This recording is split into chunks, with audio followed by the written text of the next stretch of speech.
With the AFL season now extended to 24 rounds and 23 games, one thing has become clear. It's nearly impossible to stay at the top of your game for the entire season. We got no better example of that than grand final runner-up in Sydney, who lost to Port Adelaide by 112 points in round 21, the last of a 5-loss run in 6 games that started at round 16. Now they still recovered from this mid-season slide and made the grand final, but the point still applies. Most of the sides in the past few years at one stage in the home and away season have had a bad month. What is becoming important is when this bad month is. Could it really be possible that a slow start in the AFL season can actually turn out to be a good sign later down the road? You would think by round 8 or 9, if your team is in the top 4 at this stage, it means for the latter 2/3 of the year, a deep finals run is on the cards. Well, it's not always the case. Before we get to the last 10 premiers' positions on the ladder early in the season, let's look at some recent flameouts. 2024 at round 8 saw Melbourne at 4th, Essendon at 5th and Fremantle at 6th. All 3 sides missed out on finals.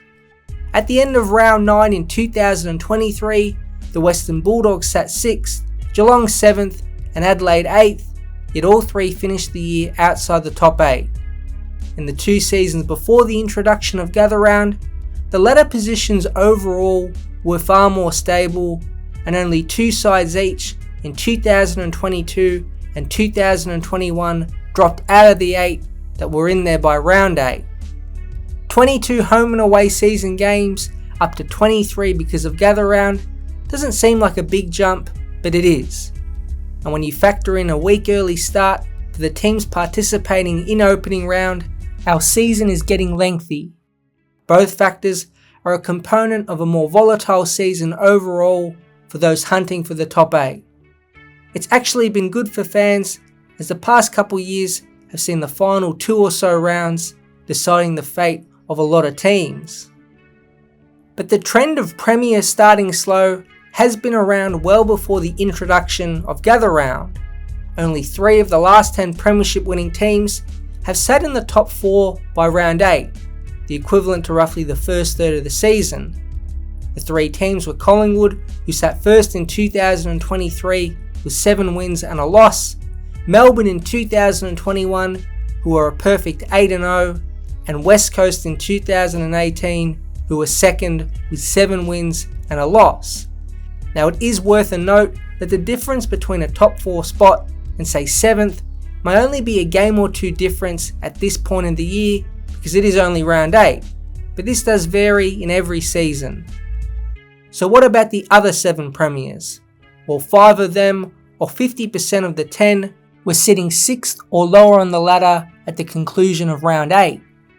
More premiers in the last decade have been bottom of the 8 sides or worse than sitting top 4 a third of the way through each of their years. Now only 2 have been completely out the top 8 at this point in the season. That's Brisbane last year, who were 13th with just 3 wins and 5 losses, and Richmond in 2020, who had 4 wins, 3 losses and a draw and sat 9th.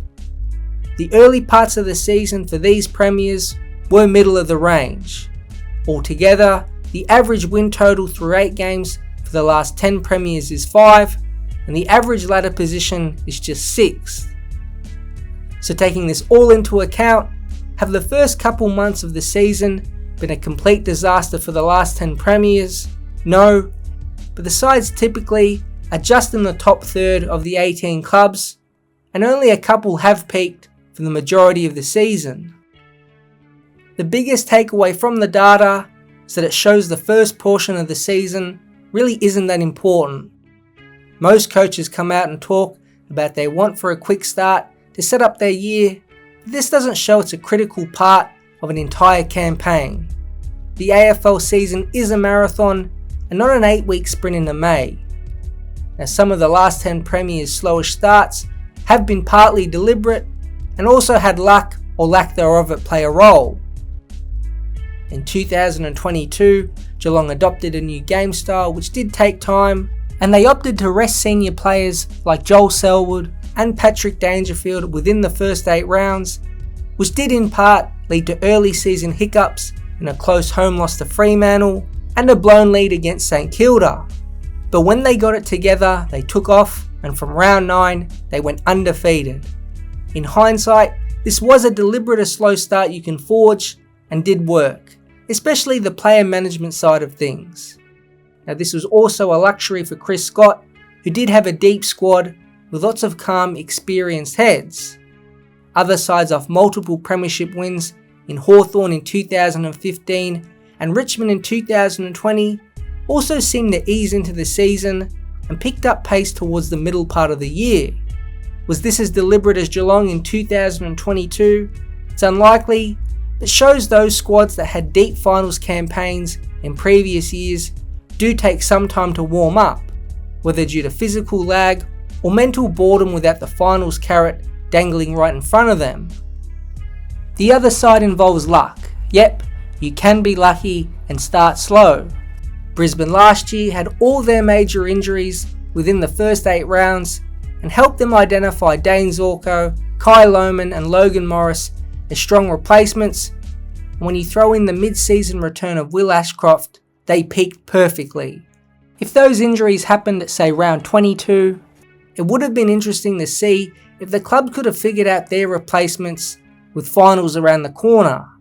The injuries and their timing were a blessing in disguise for Chris Fagan and his coaching group, who got the back 2/3 of the year to figure out what they were going to do.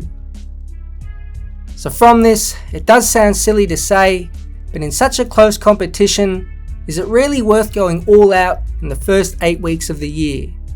The only benefit is the ability to bank wins and therefore rest stars later down the road, but with a bye week before finals, this tactic has become less critical. Getting roughly 4 to 5 wins is enough out of the first 8 games when compared to the last 10 premiers and their early season form line. It's a strange theory that goes against what every club and supporter wants, that is a head start over everyone else in the competition. It's easy to say that clubs who believe they have a contending team should hide certain tactics and rest players early, but doing it is risky. Geelong have had the best success with it and did it perfectly in 2022. Now this whole exercise hasn't meant to disgruntle you in the future if your team goes 8-0 or 7-1 to start a season. Again, 3 of the last 10 premiers have had this kind of hot start and kept hot when it matters most. But it's more to prove that the first 8 weeks are not the end of the world if they don't go to plan. Injuries at this stage are better off than later, and the same applies to dodgy losses or game plan tweaking that might frustrate a supporter group.